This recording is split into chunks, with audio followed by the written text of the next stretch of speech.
नमस्कार, जय हिंद। हम लोग भौतिक प्रदेश चैप्टर खत्म कर चुके हैं, पढ़ चुके हैं। और इस एपिसोड में हम लोग पढ़ेंगे भारत की नदियों के बारे में, भारत में अपवाह तंत्र या भारत की नदियों के बारे में। तो भारत की नदियाँ इसके बारे में पढ़ेंगे। भारत में कुल 4000 से भी अधिक नदियाँ हैं। 4000 से अधिक नदियाँ हैं, छोटी बड़ी कुल नदियों को मिलाकर, जिसमें 23 बृहद और 200 लघु नदी द्रोणियाँ हैं। हमने नदी द्रोणिया के बारे में बताया।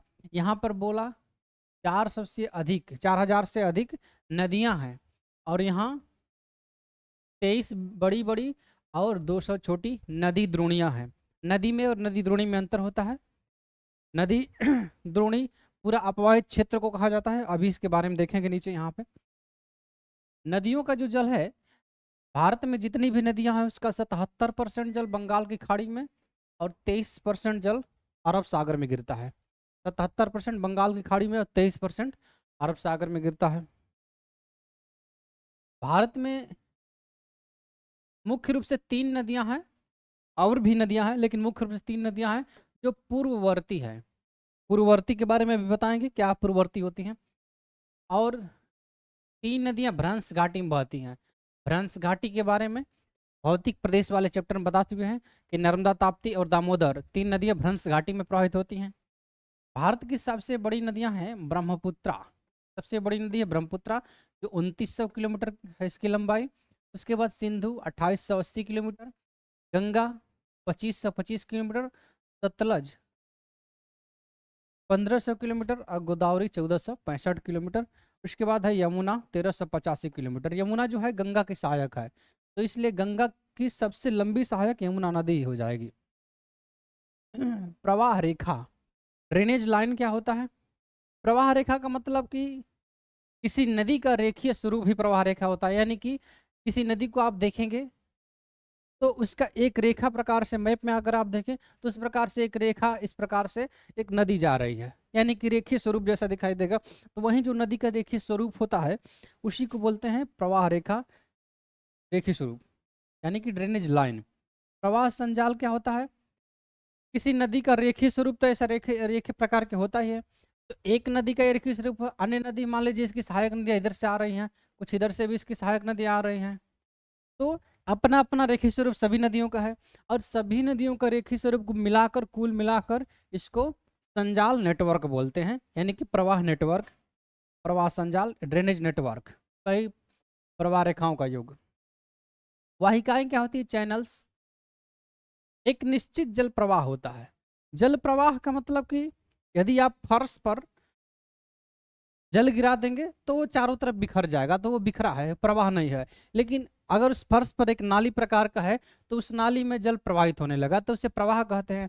तो इस प्रकार से जो किसी नदी का रेखीय स्वरूप जो प्रवाह रेखा है, ये प्रवाह रेखा है। तो इस प्रवाह रेखा का एक निश्चित भाग देखें, एक थोड़ी सी निश्चित, मान लीजिए इतना निश्चित भाग को देखें, तो वह उसे बोलते हैं चैनल या वाहिकाएं या चैनल्स। एक निश्चित जल प्रवाह, जैसे सपोज करें यह एक नदी है, यह नदी है, तो उस पूरी नदी का एक रेखीय स्वरूप, जहां से नदी निकली है और जहां तक गई, ये पूरी नदी का रेखीय स्वरूप उसका प्रवाह रेखा है। लेकिन किसी निश्चित भूभाग का, किसी निश्चित भाग का रेखीय स्वरूप ही उसका वाहिकाएं बोलते हैं, उसको चैनल बोलते हैं। जैसे गंगा नदी, तो गंगा नदी उत्तराखंड से लेकर बांग्लादेश में जहां तक गई है उसका एक रेखीय स्वरूप जो है, इस प्रकार से जो निकलती है, इस प्रकार से, तो उस प्रकार से इसका रेखीय स्वरूप है। और इस ये गंगा नदी उत्तर प्रदेश में जब बिजनौर, ये इसका रेखीय स्वरूप इस प्रकार से है। लेकिन यही गंगा नदी जब उत्तर प्रदेश में यहाँ बिजनौर में प्रवेश करती है, तो वहाँ के विशेष भूभाग को थोड़ा सा देखें तो उसको वाहिकाएं या चैनल्स बोलते हैं। तो आप कह सकते हैं प्रवाह रेखा का छोटा रूप ही वाहिकाएं चैनल्स होता है। अपवाह ड्रेनेज क्या होता है? निश्चित वाहिकाओं के माध्यम से हो रहे जल प्रवाह। हमने अभी बताया कि फर्श पर अगर आप जल रख देंगे, जल गिरा देंगे तो चारों तरफ फैल जाएगा, किसी निश्चित प्रवाह में नहीं जाएगा। लेकिन वहीं अगर फर्श पर नाली बनी होगी तो वो निश्चित नाली में ही निश्चित प्रवाह में चला जाएगा, तो वो निश्चित प्रवाह हो गया, नाली में जाना उसका।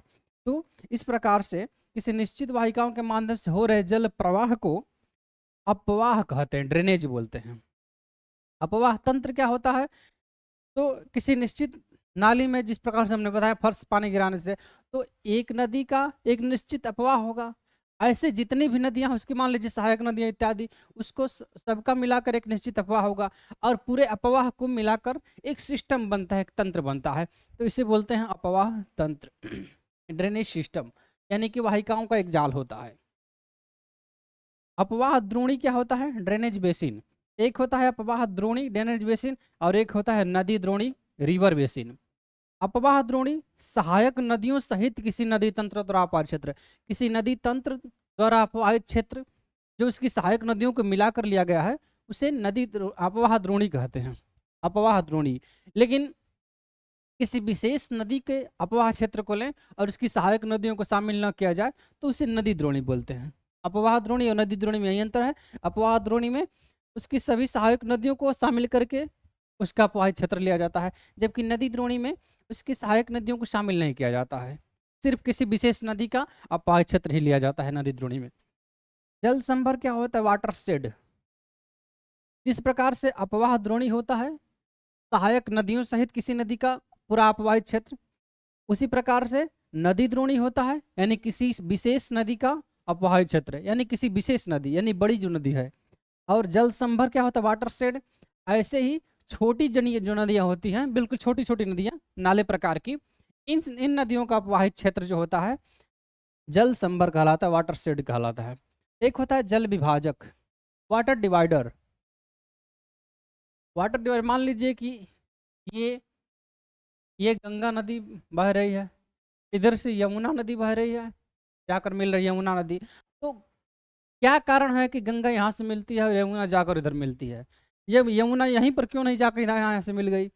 उसका कारण ये रहा होगा कि ये बीच का एरिया, ये बीच का रीजन जो है कि ऊंचाई पर स्थित होगा, तभी ये इधर का जल गंगा के रूप में प्रवाहित हो रहा है और इधर का जल यमुना के रूप में प्रवाहित हो रहा है।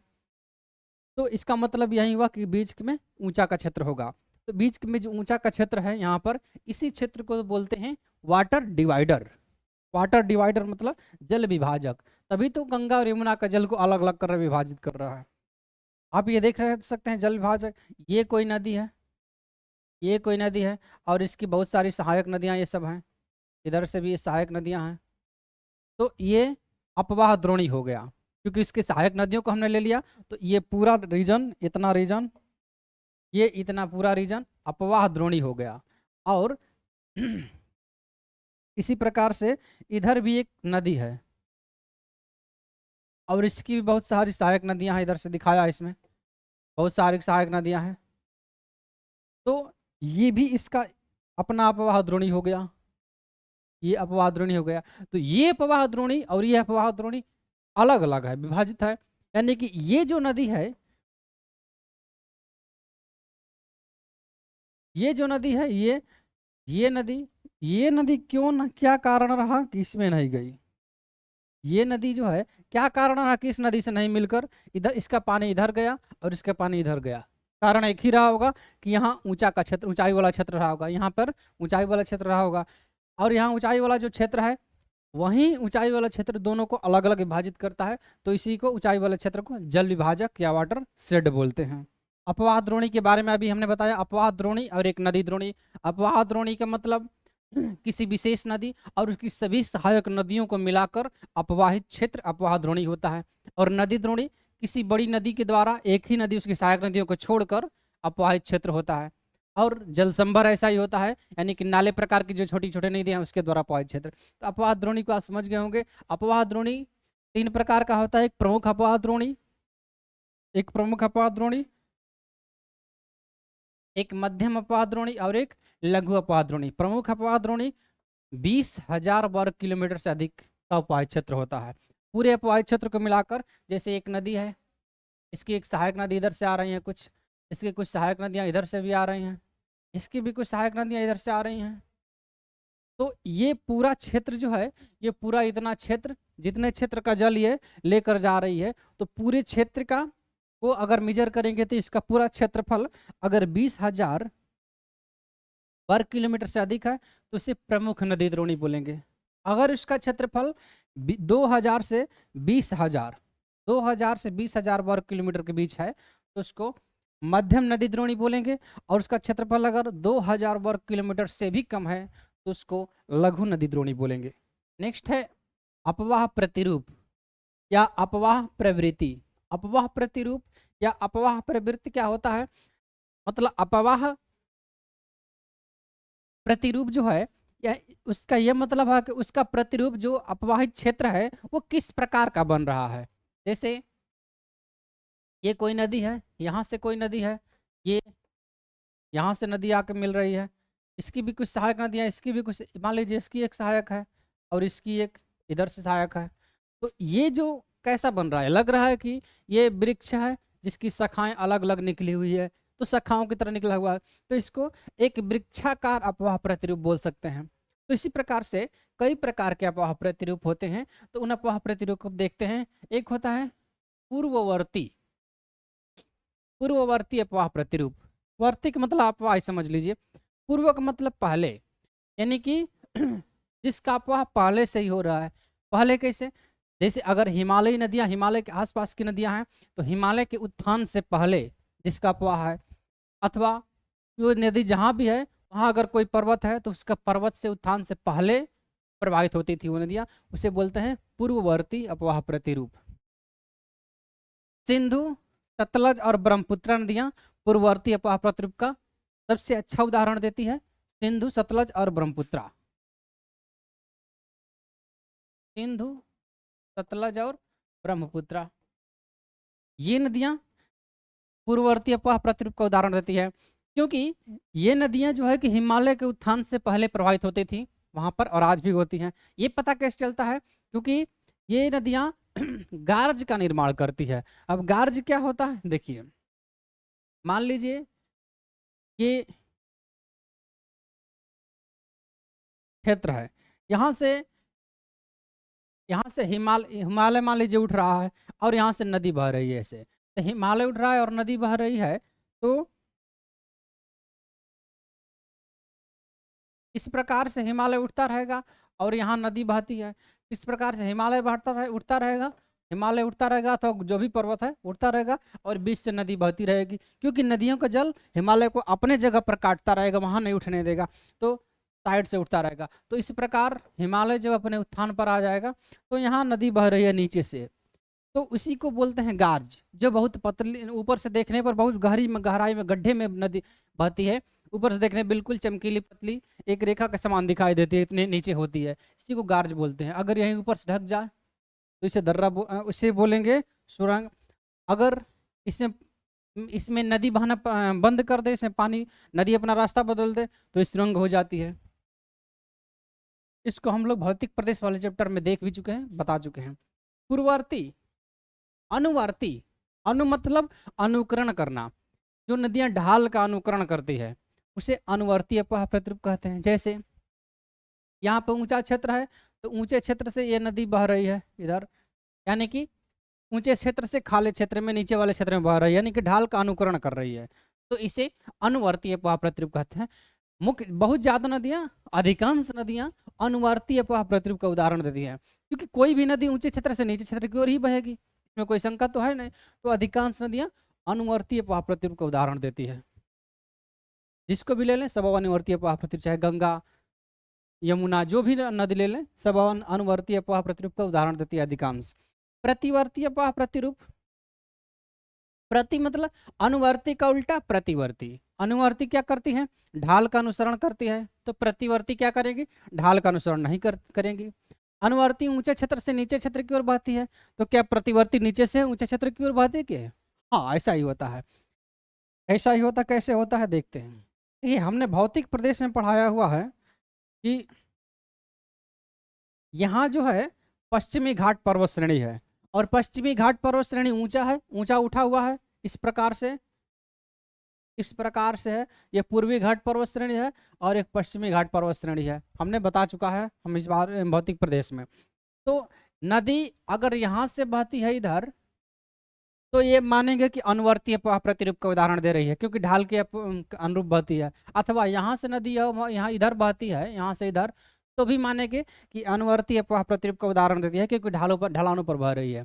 लेकिन अगर कोई नदी है और ये नदी इधर से बहकर इधर चली जाए तो क्या कहेंगे? कहेंगे कि प्रतिवर्ती अपवाह प्रतिरूप का उदाहरण देती है। लेकिन ऐसे कैसे हो सकता है कि ये नदी इधर से चली जाए? ऐसे इसलिए हो सकता है क्योंकि यहाँ जो ये है, जैसे इधर से ये आ रही है, तो यहाँ जो होगा ऊंचाई का क्षेत्र उसको काट देगी नदी, यानी कि गड्ढे में बहेगी। गड्ढे में बहेगी, इसी को प्रतिवर्ती अपवाह प्रतिरूप कहते हैं। जैसे नर्मदा और ताप्ती नदियां यहाँ पर बहती हैं, नर्मदा और ताप्ती दोनों भ्रंश घाटी में बहती हैं, गड्ढे में बहती हैं। इधर से दामोदर नदी बहती है, अभी पढ़े नहीं दामोदर को, वो भी छोटा नागपुर पठार में बहती है, यानी कि वही भ्रंश घाटी में बहती है। तो ये तीन नदियां भ्रंश घाटी में बहती हैं, यानी गड्ढे में बहती हैं, यानी कि अपने ढाल के उल्टा दिशा में बहती हैं। तो इसे बोलते हैं प्रतिवर्ती अपवाह प्रतिरूप। इसके बाद होता है प्रत्यानुवर्ती। प्रत्यानुवर्ती मतलब प्रति प्लस अनु प्लस वर्ती, यानी कि जहाँ प्रतिवर्ती का भी रूप हो और अनुवर्ती का भी रूप हो, उसी को बोलते हैं प्रत्यानुवर्ती। और प्रत्यानुवर्ती अपवाह प्रतिरूप को ही पूर्ववर्ती अपवाह प्रतिरूप कह सकते हैं, क्योंकि जो प्रत्यानुवर्ती अपवाह प्रतिरूप का उदाहरण देती है वो निश्चित रूप से पूर्ववर्ती अपवाह प्रतिरूप का उदाहरण देती है, यानी कि हिमालय के उत्थान से पहले वो बहती थी। यानी कि सिंधु सतलज और ब्रह्मपुत्रा नदियों को अगर देखें हम, सिंधु सतलज ब्रह्मपुत्रा नदी को, तो पहले ऊंचाई की ओर जाती हैं, उसके बाद ढलानों पर बहती है। यहाँ से नदी बहती है सिंधु नदी, इधर ऐसे बहती है सिंधु नदी। और ये सिंधु नदी देख रहे हैं आप, यहाँ पर काराकोरम, लद्दाख और जास्कर, यानी कि हिमालय स्थित है। मतलब हिमालय ऊंचा है ही, तिब्बत पठार से ऊंचा है हिमालय। तो यानी कि अपने ऊंचाई पर जाती, ऊंचाई की ओर जा रही है। तो कैसे जा रही होगी? गड्ढे में जा रही होगी, इसीलिए तो यहाँ गर्ज का निर्माण करती है। इधर से सतलज भी जा रही है, तो ये भी हिमालय को पार कर रही, तो हिमालय की ओर जब जाएगी तो ऊंचाई पर ही जाएगी, तो गड्ढे में ही जाएगी। इधर से ब्रह्मपुत्रा नदी जाती है, तो ब्रह्मपुत्रा नदी यहाँ भी हिमालय है, तो ये भी तिब्बत से हिमालय की ओर जा रही है, मतलब ऊंचाई की ओर जा रही है। तो ये भी गड्ढे में जा रही होगी फिर, या भ्रंश घाटी ये में, या तो भ्रंश घाटी में जा रही होगी या तो गर्ज का निर्माण कर रही होगी। तो ये भी गर्ज का निर्माण यहाँ पर करती है, ये भी गर्ज का निर्माण करती है और ये भी गर्ज का निर्माण करती है, तीनों गर्ज का निर्माण करती हैं। तो यहाँ से गई और हिमालय को पार करने के बाद फिर तो ढलान मिल गया, तो यहाँ से यहाँ तक प्रतिवर्ती अपवाह प्रतिरूप का उदाहरण दी। उसके बाद अनुवर्ती, ये भी यहाँ से यहाँ तक प्रतिवर्ती, आगे अनुवर्ती, ये भी यहाँ से यहाँ तक प्रतिवर्ती, इसके बाद अनुवर्ती। तो प्रतिवर्ती और अनुवर्ती दोनों उदाहरण, दोनों प्रकार के उदाहरण दे रही है, इसलिए प्रत्यानुवर्ती अपवाह प्रतिरूप इसे कह सकते हैं।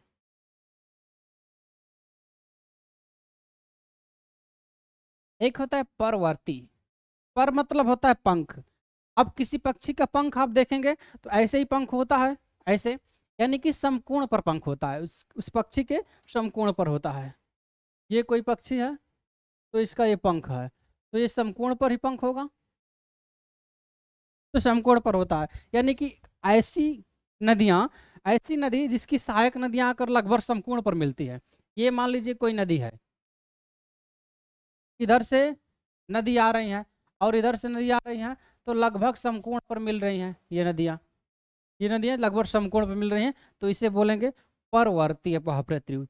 गंगा के बाद यमुना जो आती है वो ऐसे आती है, तो समकोण पर नहीं मिलती है। गंगा के बाद यमुना समकोण पर नहीं मिलती है, लेकिन यमुना में अन्य नदियां चंबल, बेतवा, केनसोन जो इधर मालवा के पठार से निकल कर जाती हैं, तो चंबल, बेतवा, केनसोन लगभग समकोण पर मिलती है। तो यहाँ पर परवर्ती अपवाह प्रतिरूप का उदाहरण मिलता है। ध्रुमाकृतिक या वृक्षाकार अपवाह प्रतिरूप का उदाहरण, जहां पर वृक्ष के आकार का प्रतिरूप बनता है, जैसे एक कृष्णा नदी है और इसकी ये सहायक नदियां हैं, कुछ इसकी सहायक नदियां हैं। तो ये कुल मिलाकर ऐसा क्या दिख रहा है आपको? दिख रहा है कि ये वृक्ष है, इसकी बहुत सारी शाखाएं निकली हुई हैं। तो ये कुल मिलाकर ये वृक्षाकार अपवाह प्रतिरूप का उदाहरण दे रहा है, इसी को बोलते हैं ध्रुमाकृतिक अपवाह प्रतिरूप।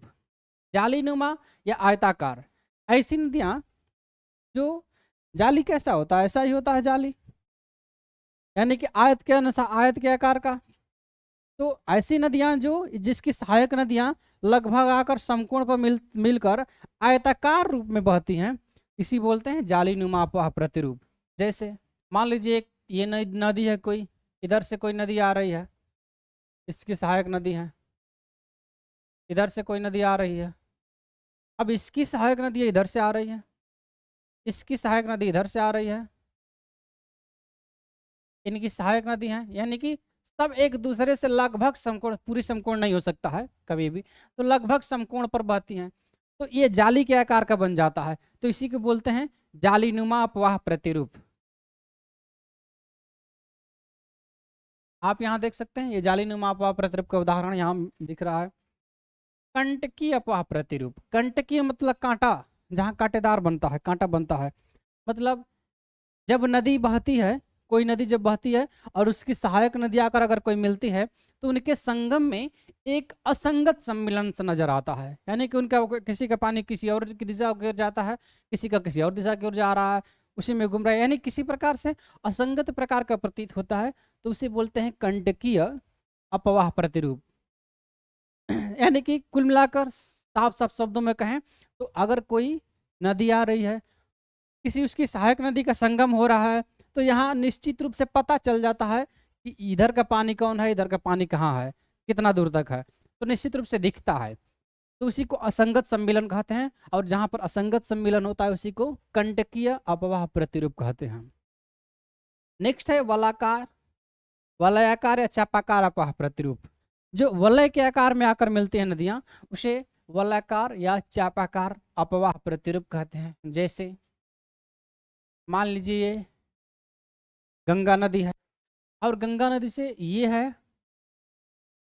ये यमुना नदी, तो गंगा नदी से यमुना नदी एक वलय के रूप में या चाप के रूप में आकर मिल रही है, तो इसी को बोलते हैं वलयाकार या चापाकार अपवाह प्रतिरूप।